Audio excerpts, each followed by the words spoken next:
시간은 8시 5분이네요. 오늘은 길을 찾는 그대에게 7번째 시간이 되겠습니다. 주제는 선악의 지식나무 2예요. 이 선악의 지식나무 2 일단 한번 읽어보겠습니다. 오늘 텍스트가 되는 성경은 마태복음 7장이네요. 너희가 심판을 받지 않으려거든 남을 심판하지 말아라. 너희가 남을 심판하는 그 심판으로 하나님께서 너희를 심판하실 것이요.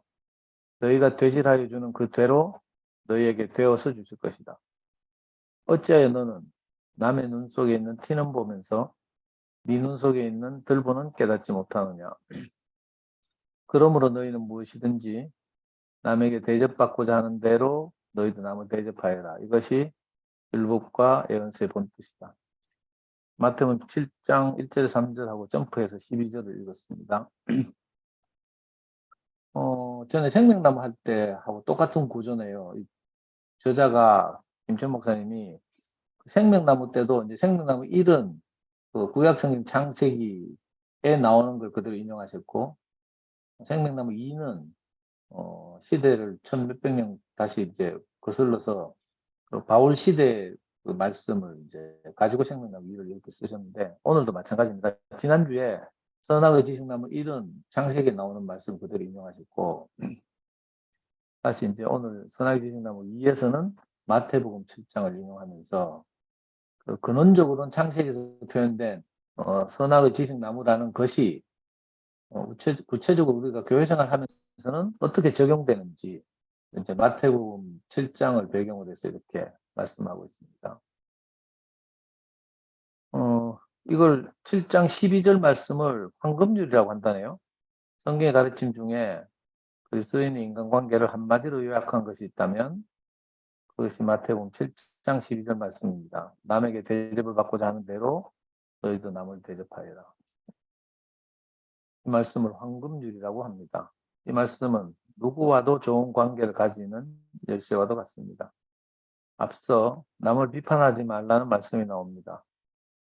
돼지에게 진주를 던진다고 좋아하지 않듯이 사람은 아무리 옳은 말이라도 비판받는 것을 좋아하지 않습니다.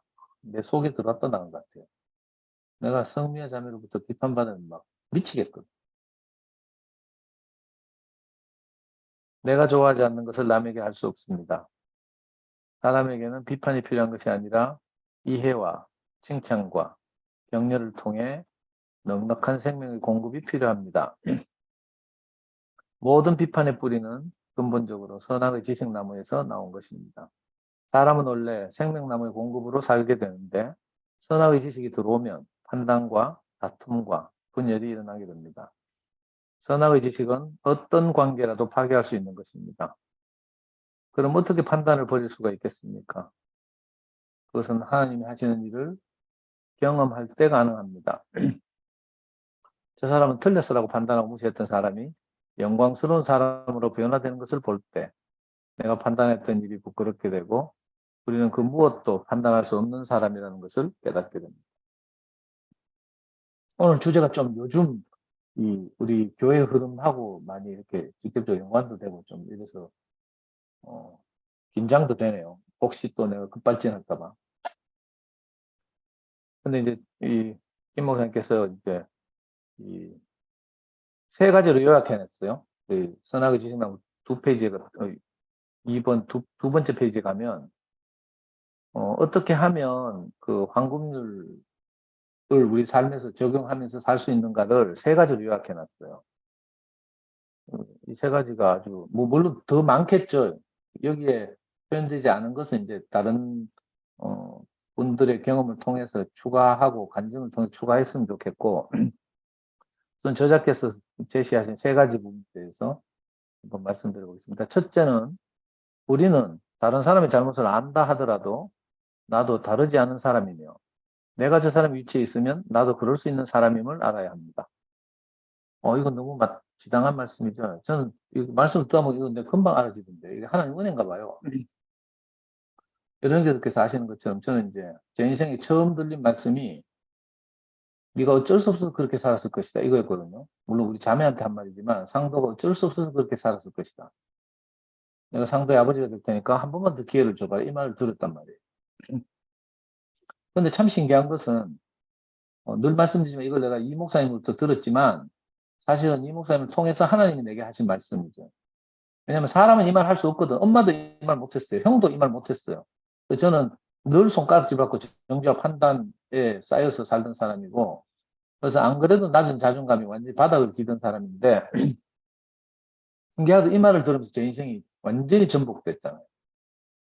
그리고 참 놀라운 것은 제가 이 말을 들었는데, 제가 이제 밖에 나가서 복음을 전하다 보니까, 저도 이상하게 이 마음이 흘러나오는 거예요. 물론 교회 생활 통해서 이제 생명의 공급이 풍성해서 그렇겠죠. 내가 만나는 사람을 보면, 당신도 나처럼 어쩔 수 없어 그렇게 살았겠군요. 이 마음이 저절로 흘러와요. 그 이제 가장 결정적 모멘텀이 제가 교회에서 몇 번 간증했지만, 수기령 사건 때거든요. 지금도 기억이 생생한데요. 매주 목요일마다 제가 성서에 있는 조그만 이제 단체에 가서 강의를 할 때였어요. 그 성서 학부모회라는 비교적 이제 진보적인 운동권 아줌마들이 학교 촌지 거부 운동하고 이러는 이제 단체인데, 거기서 이제 저를 활용해서 자기 단체 회원을 좀 많이 모으려고 저를 불러서 강의를 하게 했어요. 거기서 한 1년 2개월을 강의했는데, 강의 도중에 어느 날, 매주 목요일 날 강의였던 것 같은데, 기억에. 수요일 날 저녁에 밥 먹다가 보니까 저녁 뉴스에 수기령 뒷모습이 나오는 거예요. 6시 뉴스에. 그리고 뭐 사건을 이야기하는데 끔찍한 사건들이 벌어졌어요. 근데 신기하게도 제가 그 뉴스를 보는데 밤에 잠이 안 와요. 내일 당장 아침에 가서 성서 학부모회라는 곳에 가서 뭐 이렇게 이런저런 이야기를 해야 될 텐데, 이상하게 내게 막 소화가 안 되고 가슴이 묵직하고 막 하여튼 잠이 안 오더라고요. 그리고 내 안에 드는 생각이, 정말 세상에서 모든 사람들이 저 사람을 비난하더라도 나는 저 사람을 비난할 수 없겠구나, 이 생각이 미쳤어요. 그 하나님의 은혜는 지금 생각하니까 요즘 뭐 영시경 잘 하시는 말씀대로 하면 성령이 내게 임한 거죠. 그리고 목요일 아침에 가서 그 열 몇 명 겨우 앉아 있는 그 학부모들을 상대로 제가 계속 2시간 동안 울면서 그 이야기를 했어요. 정말 있어서는 안 될 일이 일어났지만, 그래서 뭐 그걸 지지하고 뭐 이런 게 아니고, 있어서는 안 될 일이지만 하여튼 저 사람에 대해서 나는 도저히 이렇게 다른 사람들 손가락질 하듯이 이렇게 할 수가 없습니다. 난 자격이 없습니다. 이러면서 왜 그랬는지, 이제 제 인생이 어떻게 살았고 어떻게 망했는지, 어떻게 해서 내가 내 스승을 만나서 이렇게 삶이 변화했는지, 이걸 막 울면서 2시간 동안 간증을 했어요. 지금 그래 못해요. 그때는 진짜 성령이 임한 것 같아. 살인한 사람에게도 내가 손가락질 할 수 없는 사람으로 발견된, 그게 진짜 복이라고 할 수 있죠. 그 진짜 절절한 가난을 제가 내놓았는데, 너무 신기하게도, 물론 그 강의만이 아니겠지만 그 강의를 중심으로 그 12명인가 모인 아줌마들 중에 4명이 교회 왔어요. 그게 지금 방송반에 있는 우리 성미화하고 박성희하고 김나경하고, 또 한 사람은 이제 남편이 스님인 자매 하나 하고, 이렇게 4명이 교회 왔다. 그리고 이거 완전히 그 뭐야, 가성비가 아주 높은 거죠.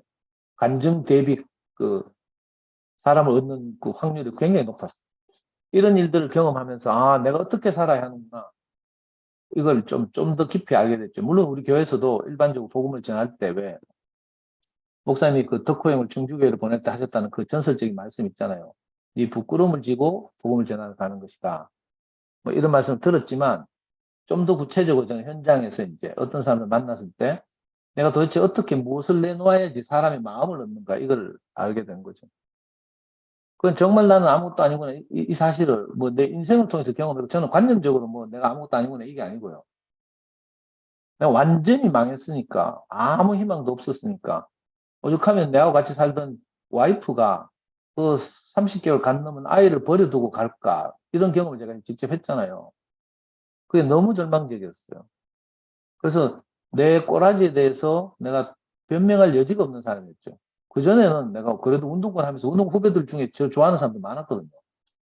저하고 함께 일하고 싶어 하고 막. 그런데 막상 이제 결혼해서 함께 살아보고 아이를 키우고 이렇게 해보니까 그게 아니라는 게 판명이 난 거죠. 그 부풀려졌던 내가 거품이 다 풍선에서 바람이 다 빠지고, 그렇게 됐는데, 신기하게도 그게 제그 기초가 돼가지고, 제가 지금까지 뭐 하여튼 수도 없이 그 말 했을 거라. 우리 명희한테도 유언처럼 하는 말이 늘 그 말이고, 귀에 딱지가 않도록 제가 고백을 했는데,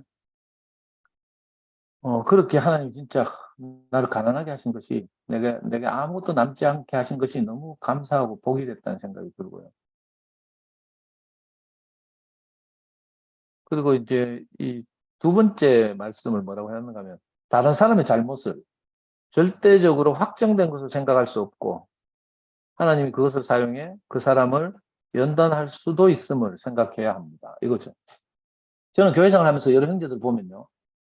이 말씀이 무슨 말인지 금방 알겠어요. 왜냐하면 내가 어떤 생각을 가졌다 하더라도 하나님이 다루셔서 어느 날 획 뒤집어 놓는다니까. 그 최근에 우리 상근이 형 이번 주일날 간증이 그 대표적인 경우죠. 상근이 한 번도 상대방 입장에서 생각하지 못하고 자기 입장에서만 생각하니까 그렇게 생각할 수밖에 없는 거예요. 그래서 너무 섭섭하고 서운해서 거친 말을 하기도 하고 이랬는데, 그 하나님이 그 사건을 통해서 이제 다루시니까 완전히 다른 관점이 되잖아요. 그 다른 관점을 오늘도 내가 제 안에 자꾸 이제 이런저런 일들이 일어나고 제가 일을 하니까 뭐 이런저런 뭐 연락이 오고 뭐 새로운 소식이 들리고 이러면 이제 저도 막 혼란스럽고 이럴 때가 있거든요. 그래서 내가 오늘 오후에 일부러 이제 상근이 형 그 지난주에 간증을 제가 이제 녹취했잖아요. 녹취하면서 그 물론 제가 녹취한 건 아니고 이제 프로그램이 시켜주는 거지만 대충 프로그램은 이제 소리를 듣고 대충 이렇게 적어주거든요. 그러면 그걸 가지고 이제 다시 이제 읽으면서 뭐 오탈자를 좀 바꾸고 이랬는데, 그걸 하면서 다시 한번 꼼꼼하게 제가 그 상근형 간증을 이렇게 소화한 거죠. 먹고 마신 거죠. 그러니까 오늘 다시 확인하는데도 이건 진짜 완전한 관점의 전환이에요. 그러니까 얼마 전에 그 거칠게 말하던 상근형 뭐 자기 말로 표현했죠. 아웃이다 뭐 이렇게 표현했다잖아요. 근데 우리가 그 사람의 그 말을 고정불변의 말로, 그래서 그 형제는 원래 그런 사람이 이렇게 생각을 쓰면 안 된다는 거야. 김천 목사님 말씀이 뭔가 하면, 다른 사람이 그런 실수를 하거나 잘못을 하더라도 그게 절대적으로 그 사람이라고 생각하면 안 된다. 왜냐하면 우리 생명의 양식이 흘러 들어가고, 그죠? 이렇게 하면 우리 기본적으로 어쨌든 건강하실 때 목사님 말씀 듣고 살았기 때문에 우리가 배운 거랑 그거밖에 없어요. 다른 거 하나도 없고. 그래서 항상 자기가 형제들 앞에 무릎 꿇고 생각을 바꾸고 전환하고 이럴 그 기본기가 되어 있는 형제들이죠. 그래서 김 목사님 권면하시는 대로 하나님이 그런 것들을 사용해서 그 형제를 연단하실 수 있다는 걸 우리가 알아야 됩니다. 쉽지 않지만 우리가 형제들 바라볼 때 늘 이런 관점을 가지는 것이 중요하죠. 아, 저 형제가 저렇게 생각하는 것이 고정불변은 아니구나. 언젠가 저 형제에게도 무엇이 들어가면, 그죠? 나와 같이 되겠구나. 우리가 이렇게 넉넉한 마음으로 이제 형제들 대하는 것이, 어, 이 선악의 지식나무에서 벗어나는 형제들과 함께 교회생활하는 아주 중요한 길이라고 할 수 있습니다. 뭐, 첫째, 둘째, 셋째가 서로 연결되어 있긴 하지만 마지막으로 이제 뭐라고 말씀하시는가 하면, 교회는 판단을 해서 행동을 고치는 곳이 아니라 생명의 넉넉한 공급으로 연합하여 함께 살아가는 곳입니다. 이렇게 말했습니다. 너무 당연한 말씀이죠. 우리는 근데 이제 그거 잘 모르고 특히 가까울수록 그래요. 와이프나 자식을 볼 때, 막, 하여튼, 제가 아이를 키울 때도 그랬는데, 밖에 나가서 학교에 가서 좋은 평가를 받게 하고 싶어. 내가 부모니까, 아빠니까. 그럼 어떻게 해요? 내가 집에서 먼저 애를 평가한다니까. 그 평가가 마음에 안 들면 뭐 쥐잡듯이 잡고, 막 이래가지고 아이를 기죽여서 자존감 떨어뜨려서 학교에 보내고 이런 실패를 저도 많이 경험했거든요. 근데 이제 교회 와서 이렇게 말씀을 듣고 함께 살고 하다 보니까 어느 날 제게도 뭐가 비쳐왔어요. 저는 이제 좀 늦었는데 우리 애 고등학교 때 이걸 깨달았는데, 우리 애 고등학교 때부터 제가 아이한테 한 번도 성적으로 혼낸 적이 없어요. 많은 실패와 좌절을 경험하고 나서 제가 아이한테 제일 자주 한 말이, 아빠는 어떤 경우에도 내 편이다, 이 말 했거든요. 저도 진짜 신기해요. 물론 이거 제가 교양에서 말씀을 듣고 내 안에서 소화돼서 내 버전으로 나온 말이 우리 명예한테 한 말이지만, 그때 고등학교 1학년 때 제가 참 택도 아이게 좋은 아빠로 소문나가지고 KBS 토요 아침마당에 출연했잖아요. 좋은 아빠로. 그래가지고 1시간 동안 녹화를 하는데, 그때 명예가 같이 나가기로 했는데 갑자기 얘가 틀었어요. 쪽팔린다고, 친구들한테 쪽팔린다고 안 나가겠대. 그때 고등학교 1학년 때였거든요. 그래가지고 할 수 없이 이제 아빠만 나갔는데, 1시간 동안 녹화를 하고 나서 그 아나운서가, 사회를 보는 아나운서가 저보고 혹시 아드님이 녹화방송 보실지도 모르니까 아드님한테 한마디만 하시래. 그때 제가 그 녹화 현장 KBS 대구 저 총국에 녹화 카메라를 똑바로 쳐다보면서 내가 그렇게 말했어요. 사랑하는 내 아들아, 아빠는 어떤 경우에도 너를 사랑한다. 저는 이 말 못했거든요. 이런 100점 맞으면 너는 너를 사랑하고 아빠는. 네 한 개나 틀리면 너는 뒤진다. 내가 이런 마음이었거든. 공부를 잘하면 우리 아이가 행복할 할 줄 알고. 제가 그리스도가 부족할 때는 저도 아버지가 없어서 아버지가 없었기 때문에 학교를 못 다녔고, 학교를 못 다니니까 공부를 못 했고, 뭐 이런 거 있잖아요. 그런 것들이 내 인생을 이렇게, 부족하게 만든 줄 알고 그랬는데, 신기하게도 하나님 은혜를 베푸셔서 제가 교회 생활 하면서 이걸 알게 됐어요. 그러고 나서 우리 아이한테, 제가 유언처럼 그렇게 하면서 그 카메라를 쳐다보면서. 근데 그 녹화 테이프 어디 간지 없어요, 요즘 보니까. 아빠는 어떤 경우에도 너를 사랑한다. 앞으로 네가 인생을 살면서 아빠가 오늘 한 말을 꼭 기억했으면 좋겠다. 이렇게 말했어요. 이게 진짜 제게 온 하나님 마음이라고 할 수 있죠. 저는 원래 이런 마음이 없었거든요. 그저 공부, 공부, 공부. 내가 공부를 못한 게 한이라고 생각했으니까. 교회 생활도 마찬가지인 것 같아요.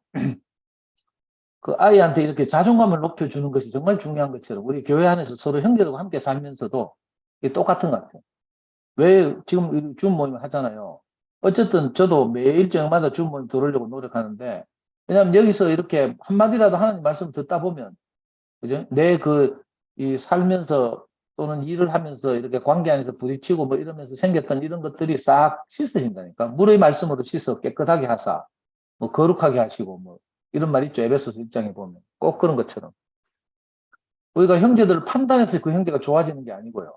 오히려 위로하고 격려하고 생명을 공급해서 형제들이 좋아지는 것 같아요. 오늘 상근이 형 그 녹취를 내가 쭉 다시 읽으면서 정말 그 생각이 드는 거예요. 그리고 누군가가 뭐 사탄이겠지만 사탄이 우리를 지금 갈라놓으려고 하는 것이 그냥 표면적으로 드러나 있잖아요. 그냥 노골적으로 말하면 우리 김 목사님이 뭐 803 모임을 하시고 또 투표는 투표들이 있으니까 이게 입에 대기 좋은 소재거리인 거라. 그래서 우리가 자칫하면 여기에 낚여서 서로 다른 사람인 것처럼 이렇게 여겨요. 근데 사실은 우리 투표 내부에도 이런 성향이 있거든요. 상근이 형은 처음에 제가 수요일 날 영웅하고 찾아가서 이렇게 말씀드리고 할 때만 해도 이번 일요일 같은 그런 인식이 아니었어요. 그냥 자기는 다 내려놨다 이런 수준이었죠. 근데 신기하게도 저희들이 돌아가고 나서 상근이 형이 계속 우리 동생들이 한 말을 묵상하고 하더니 이틀째 되는 날 제가 통화를 했는데 일요일 날 그 간증을 하더라니까. 일요일 날 했던 간증을 저한테 미리 말하더라고요. 그래서 제가 깜짝 놀랐어요. 정말 그 자기 안에서 형님 안에서 완전히 벽이 허물어지고 입장이 달라져서 김 목사님 입장이 되어서 처음으로 김 목사님이 정말로 그랬구나 하는 것을 받아들이게 됩니다. 그래가지고 제가 혹시 형 마음 변할까봐 토요일 날 미리 예고까지 했잖아. 일요일 되면 김상근 형님이 간증할 거라고. 그 일요일 됐는데요. 형이 간증하러 안 나가는 거라. 왜냐면 그날 분위기가 좀 형이 간증하기엔 좀 애매한 분위기가 나와요. 그래 우리 형이 뒷자리에 이렇게 와가 막 서서 걸어 다니더라고. 간증은 해야 되는데 분위기가 안 잡히니까. 그래가지고 저한테 와서 묻더라니까 야 성근이가 예고까지 했다며 하면서. 그래서 내가 예고 다 해놨습니다. 형님 오늘 안 하면 큰일 납니다. 그 걔가 형이 이제 나갔어요. 그러니까 형이 후퇴하지 못하도록 내가 토요일 날 급히 저녁 먹고 들어가 밤 10시 돼가지고 그때 우리 장 목사님이 하시는 줌에 들어가서 내가 예고 잠깐 해놨잖아요. 그래 형도 용기를 내서 그렇게 딱 말했어. 근데 그 감정을 들으면서요. 형만 좋은 게 아니고 저도 씻기고요. 훨씬 넉넉하고 여유 있어지고 사탄이 우리를 가르려고 하는구나. 우리가 정신을 똑바로 차리지 않으면 안 되겠구나 이런 생각이 들고요. 물론 우리 안에서도 생명이 연약한 지체들일수록 이걸 쉽게 받아들이지 못하고요.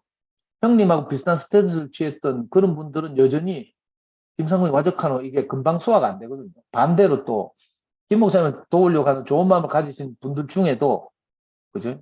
뭔가 좀 이렇게 긴장하고 이래가지고 좀 비슷한 성향을 가진 분들이 있어요. 그럴 때 우리가 부정적인 말을 자꾸 퍼뜨려가지고 뭐 이렇게 저렇게 할 일이 아니고 우리 안에 생명을 공급함으로써 우리가 하나라는 사실을 계속 확인해 나가야 될 것 같아요. 이게 전쟁 같더라고, 전쟁. 저도 사실은 어제 근데 식겁했는데 어제 어떤 말을 들었는가 하면 우리 성미아 자매로부터 저는 못 듣는데 토요일 날 팔공산 집회에서 상일이가 뭐 이런저런 이야기를 했대. 그 중에 하나가 교회를 등록하고 뭐 정관을 만들고 뭐 이렇게 하기로 했다는 거예요. 그 말만 들어서는 내가 갑자기 교회 안 한다 카던데 김 목사님이 이런 생각이 들어가지고 내 뚜껑이 확 열렸어요. 그래가지고 바로 우필이한테 전화해가지고 빨리 상일이한테 전화해서 상일이가 말한 파일 구해보라고 하고 성미하고도 하고요. 성미하고 유튜브 들어가면 벌써 그 파일 잘리고 없대. 그리고 우필이도 상일이한테 전화하니까 그 파일 잘라서 버리고 없다 하는 거야. 그러니까 막 어렵게 구해가지고요. 그 지나가는 말만 들었으면 이제 저도 뭐 실족하거나 이랬겠죠. 제 성질 급하고 뭐 이러니까. 근데 파일을 다행히 구해가지고 전문을 내가 다 녹취해가지고 쭉 한번 읽어봤어요. 그러니까 그 지나가는 말 한마디만 듣고 내가 딱 속을 뻔했다. 사탄에게 낚일 뻔 딱 했잖아요. 근데 전체적으로 쭉 이렇게 뭐 앞으로 803 모임이 어떻게 진행될 것인가 쭉 설명을 들으니까 내가 완전히 마음이 달라진 거야. 할 수만 있으면 김 목사님이 이 투팸을 배려하고 있구나 이 생각이 들더라니까. 그래서 주일날은 주로 평택교회 둘째, 넷째 주 올라가시고 또 격주로 그 사이사이 주에는 뭐 진천교회라든지 이런 지방교회에서 부르시면 어딘지 가겠다. 일요일은 주로 이렇게 그렇게 시간을 보내실 것이다. 이런 말씀도 하시고 또 주일에는 이제 대구에 있을 때는 그 주일날 하고 이렇게 충돌하지 않도록 형제들 배려해서 주로 토요일 저녁에 뭐 이렇게 모임을 할 것이다. 이런 말씀이 쭉 있더라고요.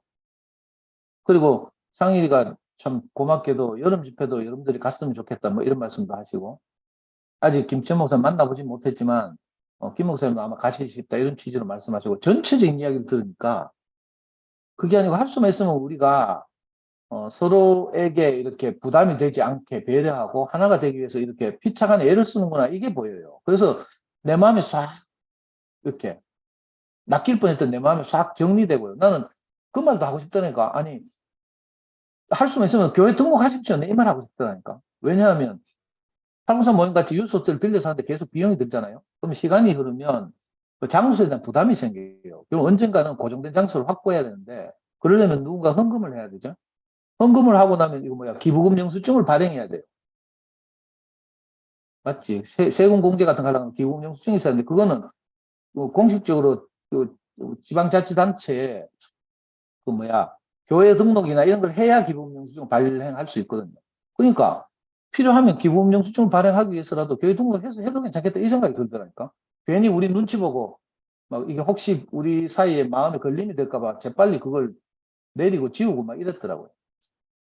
전혀 그럴 일이 아니라는 생각이 들고 하여튼 어떤 경향이든지 우리를 가르려는 말이 나오면 우리가 정말 그걸 막아야 되겠다. 이거 진짜 성경에서 말하는 뭐 영적 전쟁이구나 이 생각이 들어요.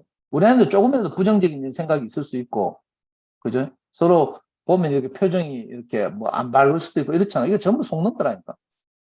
저는 옛날에 어떤 자매가 이 김천 목사님하고 투표하고 갈등할 때 한참 그 갈등이라 하기보다는 뭐 하여튼 옷이냐 마냐 가지고 막 고민할 때 저를 따라온 어떤 자매가 김천 목사님 너무 좋아하니까 자기가 고민이 돼가지고 저를 찾아왔어요. 그때 내가 분명히 말했어요. 이 자매는 막 그때 실족해가지고 막 그죠? 뭐 이랬는데 제가 그 자매 앞에서 분명히 말한 게 있어요. 김 목사님과 나는 한 생명이다. DNA 같다. 김 목사님이 무슨 일을 하든지 결국은 같은 생명 안에서 그죠? 만날 것이라고 나는 확신한다. 이렇게 말했거든요. 그 시점이 언제일지는 하나님에게 달린 것이지만 저는 지금도 그 생각이 변함이 없고요. 그 상근이 형도 그렇게 말했지만 우리 안에서 그 그리스도의 그죠? 십자가에서 죽고 부활하신 그 그리스도의 향기가 그죠? 넘치면 양쪽 다 넘치면 너무 좋겠어요. 그러면 더 우리가 쉽게 하나가 될 수 있고 그죠? 그러니까 아무 걱정할 일이 아니라니까. 한 생명이니까 결국은 뭐 그렇게 되지 않을까 이런 생각이 있고 혹시 우리 중에 우리가 예를 들어서 뭐 부족해서 향기가 전혀 안 난다. 그러면 뭐 향기가 많이 나는 쪽으로 통합되겠지. 그것도 참 바랄 일이고요. 그 언제일지는 저도 모르겠어요. 그러니까 하여튼 우리 사이에서 가르는 말을 옮기거나 하거나 이러면 절대 안 될 것 같아요. 어린 형제들이 그렇게 말하더라도 우리가 그걸 막고 그죠? 그 형제들 마음을 사서 불안해서 그렇구나 이렇게 말하고요. 아이들이 주로 거짓말할 때 왜 그런지 알아요? 불안해서 그런 거예요. 우리 성례자매도 어제 내한테 지나가는 말로 그 말 했다가 내가 뚜껑 열려가지고 파일 구해오라 하면서 고함을 지르니까 막 불안해가 계속 거짓말하는 거야. 자기한테 파일 없다 하면서. 그리고 뭐 파일 구하는 신용 막 하고 있잖아. 우편한테 전화하고 온 동네 전화하고 파일 구하는 신용하고 막 이러더라고. 나중에 파일 구했다 하면서 저한테 주는 거예요. 어디서 구했노 하니까 뭐라 하는 줄 알아요? 준 사람이 절대로 말하지 말았겠다 이렇게 하는 거예요. 그런데 뚜껑 열려가지고 고함 콱 찌르면서 빨리 말 안 하나 하면서 하니까 나중에 자기가 하는 말이 원래 자기가 갖고 있었대. 우리 성매자면 그 귀신이거든요. 동영상 다운받아 놓고 있잖아요. 무슨 일이 있을지 모르니까 우리 2PM 집회나 이런 것도 다 지가 다운받아 확보해놔요. 그 영식이 형님 혹시 뭐 놓치거나 하면 그 영식이 형님 드리기도 하고 이러거든요. 팔공선 집회도 딱 벌써 다 녹화해놨어. 그걸 내한테 주면서 계속 거짓말 하는 거라. 왠 줄 알아요? 내가 지금 찌랄을 하니까. 내가 다혈질이라서 막 흥분해가 낚여가지고 막 고함을 지르니까 막. 우리 애들 키워보면 그렇죠. 애들이 왜 거짓말 하는 줄 알아요? 우리가 무섭게 하니까 거짓말 하는 거라. 지도 살아야 되잖아. 살아야 되는데 뭐 공부 안 하고 게임 했다 이렇게 하면 엄마가 반 죽이는데. 그러니까 뭐 게임 안 했어요 하고. 분명히 폰이나 컴퓨터 만져보면 뜨끈뜨끈하게 온도가 막 올라가 있는데도 거짓말 한다니까. 눈에 뻔히 보이는 거짓말 하는 거야. 우리 성미가 내 앞에 앉아가지고 컴퓨터 앞에 앉아가지고 거짓말 딱 하는 게 보여. 그래서 내가 눈치챘어. 그러니까 지도 멋져가 씩 웃더라고. 그냥 거짓말하는 게 표시가 다 나잖아요. 근데 미화 잘못이 아니고 제 잘못이죠. 제가 미아를 막 몰아붙이니까, 뭐, 그거 가지고 뭐 큰 문제가 있는 것처럼 이렇게 내가 막 지랄하니까, 미아는 어떻게 하는지, 그지? 큰 문제가 아니고 작은 문제가 되게 하려고, 어찌하든지, 그지? 형제들 간에 하나가 되게 하려는 그 마음밖에 없어요. 그러니까 내가 맨날 저거 보고, 성미아 보고 스파이를 하지, 스파이. 내한테는 한 번도 칭찬하거나 격려하거나 내 편을 들거나 이런 적이 없고요. 항상 상대방이 편에 서서 내하고 논쟁한다니까. 내가 미치겠어요. 근데 그것 때문에 제가 더 정결해지고 중심을 잡거든요. 성미아가 막 일관되게 나를 지지하고 막 오빠 잘한다 하고 이러면 저는 막 하늘 높이 날아갈 거라. 근데 지금까지 내가 교회 생활하면서 2PM 생활하면서 아무도 나를 칭찬하는 사람이 없어요. 이건 좀 이상한 말이긴 하네요. 격려도 많이 받았는데 사실. 근데 하여튼 이렇게 나와 생각이 다른 형제들, 우필이도 그런데요. 내가 우필이하고 늘 토론하고 논쟁하고 하거든요. 그러면서 그 있는 자리에서는 서로 고집을 피워. 근데 헤어지고 나면 어떻게 돼요? 서로가 조금 전에 했던 말들을 생각하는 거예요. 그러면서 조금씩 조금씩 내가 가진 생각을 내려놓고 아까 상대방이 했던 생각을 조금씩 내가 받아들이게 되는 거죠. 이게 정말 생명의 고통 같기도 하고 우리가 지금은 나를 고집하고 있는 것 같지만 자꾸 말씀 듣고 간증하고 그죠? 컴퓨터 끄고 또 누울 때 돼봐요. 자꾸 그게 생각난다니까. 그러면서 우리가 점점 진보해 가는 거죠. 함께 살기 위해서. 저는 이번에 상근 형의 그 간증을 들으면서 정말 뭐 우리 형이라서 그런 게 아니고 정말 놀랍구나 이 생각을 했다니까요. 분명히 내가 영화와 같이 가서 그 순택이 형, 상근이 형을 이렇게 뭐 대상으로 교제도 하고 설득하고 이럴 때만 해도 그 정도는 아니었어요. 물론 자기는 다 내려놓고 이제 마음을 비웠고 형제들 하자는데 따르겠다고 말했지만 그러나 이번 주일 간증처럼 그렇게 시원하게 모든 형제들의 마음이 따뜻해지도록 편안해지도록 이렇게 하지 못했다니까. 근데 너무 신기하잖아요. 그 상근이 형 같이 뭐 카리스마 있고 무섭고 못됐다고 생각하죠.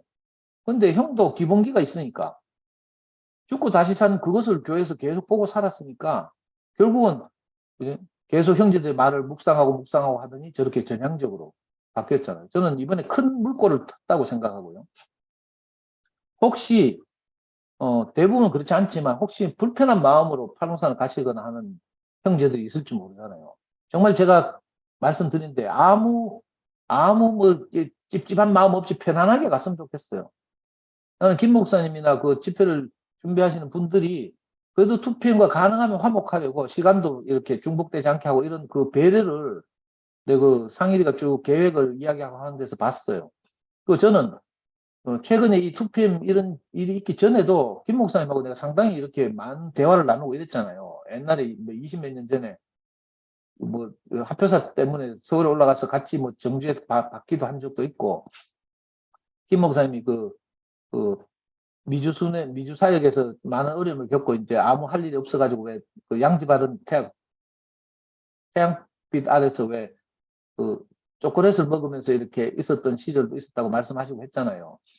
그러고 나서 그 후에 이제 목사님이 자기는 그 어떻게 하는지 우리 교회의 어떤 진리를 그 이 비교적 그 기독교회 안에서 만족하지 못하고 어려워하는 분들에게 그 변증하고 싶다 이런 마음으로 그 인터넷 카페 유명한 카페 기독교 카페들이 있거든요. 지금 생각나기로는 제가 생각할 때는 예수의 향기라는 카페도 있었고요. 한국 교회개혁 포럼이라는 카페도 있었어요. 그런데 가서 김천 목사님 열심히 글을 쓰셨고 저를 초대해서 같이 제가 김천 목사님 글을 읽기도 하고 거기에 사람들이 반응하는 것을 내가 보기도 하고 거기서 김 목사님 그 글을 읽고 감동한 사람이 우리 교회 찾아와서 같이 차를 마시기도 하고 이랬거든요.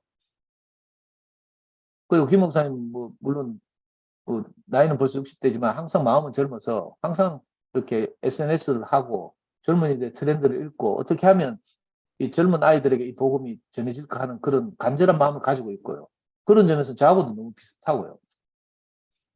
제가 말씀드린 이번 여름 집회 때 제가 가장 하고 싶은 일이 교회 학교를 복원하는 일이라고 말씀드렸잖아요.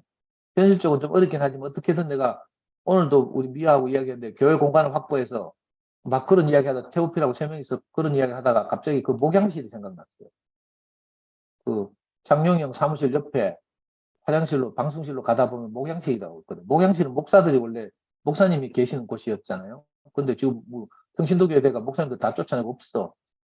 어떻게 하면 내가 목양실을 점거해가지고 거기를 뭐 우리 중고등부나 양문에 하는 교회학교 삼으면 좋겠는데 지금 그걸 뺏을 어떤 방법이 아직 안 떠올라서 있는데 일단 목양실이 있다는 걸 알았어요.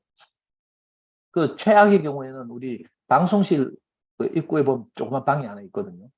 뭐 처음에 많은 숫자가 아닐 테니까 거기서라도 어떻게 아이들 모이게 하고 우리 젊은 자분들이 이렇게 교회 학교를 세우는 일을 함께 했으면 좋겠다 이런 생각이 들고요. 이런 일은 우리 투펜만으로 할 일이 아니고 함께 해야 돼, 함께. 양문이 같으면 김 목사님 직접 하셔도 되고, 그죠? 우리 그 젊은 아이들 중고등부 같으면 그죠? 그 젊은 아이들 트렌드에 맞는 형제들이 팔공사 모임 많이 있잖아요. 상인들도 있고 많이 있어요. 그래서 어떻게 하든지 힘을 합해서 교회 사는 일은 김 목사님 못 오시니까 밖에 사는 건 김 목사님 맡기고 교회 공간을 활용하는 일은 그죠? 젊은 형제들과 함께 해서 어떻게 하는지 우리가 교회 학교를 세웠으면 좋겠고 정안되면 우리 종범이 형 있는 거기에도 뭐 쳐들어가도 되고 막 하여튼 여러 가지로 우리가 지혜를 냈으면 좋겠다는 생각이 들고요. 저는 오늘 이 생명나무 일을 읽으면서 그런 생각이 들었습니다. 아, 우리 안에서 어쩔 수 없이 생명의 연약함을 말미암아서 이런저런 그죠? 서로 판단과 뭐 이런 게 나올 수는 있지만 어, 우리가 그걸 경계하고요. 그걸 다시 옮기지 않고 하여튼 우리가 싸워냈으면 좋겠어요. 싸워서 이겨냈으면 좋겠고요. 우리가 다르지 않다 하나다 이 사실을 꼭 기억했으면 좋겠어요. 이게 잘 안 되면 김 목사님 못 오시니까 뭐 투표에 못 오시니까 투표하고 상관없는 게 아니냐 뭐 이런 식으로 이제 자꾸 이렇게 생각하면 우리가 갈라지거든요. 그런 생각을 가지신 분들도 다시 한번 읽어보시라고 내가 상근이 형 그 간증을 녹취해서 올렸어요. 우리 두고두고 봤으면 좋겠다는 생각이 들고요. 비록 내 생각은 그렇지 않을지라도 어떻게 하는 것이 하나님의 뜻인가 그걸 다시 한번 살폈으면 좋겠고 저도 그 이번에 상근형 간증을 읽고 또 오늘 김 목사님이 이렇게 교회 생활하면서 우리가 어떻게 하면 이 선악의 지식나무로부터 벗어나는가 하는 세 가지 정리된 말씀을 하셨는데 또 여기에 추가해서 우리 형제들 안에도 많은 경험들이 있을 테니까 이런 것들을 우리가 모아서 이제 한 마음으로 이 사탄이 우리를 나누려고 하는 이것과 싸워서 우리가 힘을 합해서 막아내고 어떻게 하는지 사탄이 가장 싫어하는 것을 우리가 해야 될 것 같아요. 사탄이 가장 싫어하는 거 우리가 하나 되는 거잖아요. 가장 좋아하는 게 우리가 나눠지는 거라니까. 뭐 복잡하게 생각할 것도 없어요. 여기에 저는 우리 주모임 오시는 형제들과 함께 마음을 모아서 이런 일을 했으면 좋겠고요. 하여튼 하나님이 그 하시려고 하는 일이 우리를 통해서 다 온전하게 실현되기를 바라는 마음이 간절합니다. 주님을 찬양합니다.